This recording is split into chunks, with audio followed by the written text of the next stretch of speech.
बिस्मिल्लाहिर्रहमानिर्रहीम। ख़वातीन और हज़रात, आज इंसानी हकूक़ का आलमी दिन है।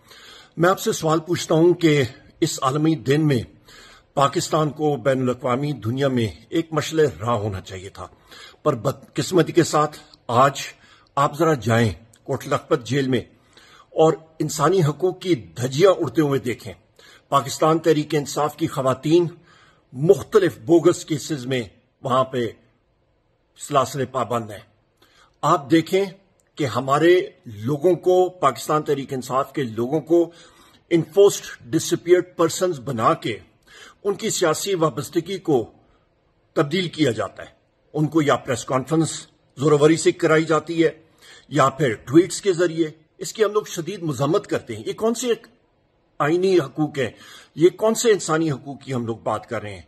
इस वक्त बदकिस्मती के साथ ख़वातीन और हज़रात, पाकिस्तान में इंसानी हकूक का फुकदान है और मेरा गिला वो नाम नेहाद इंसानी हकूक की जो ऑर्गेनाइजेशंस हैं उनके ऊपर भी है। वो कहां पे हैं? उन्होंने चुप का रोजा क्यों रखा हुआ है? वो अदलिया के हमारे साथी वो क्यों नहीं उठाते ये केसेस? वो क्यों नहीं इस पे सख्त तरीन डायरेक्टिव्स देते? वो क्यों नहीं इस पे रूलिंग्स अपनी देते?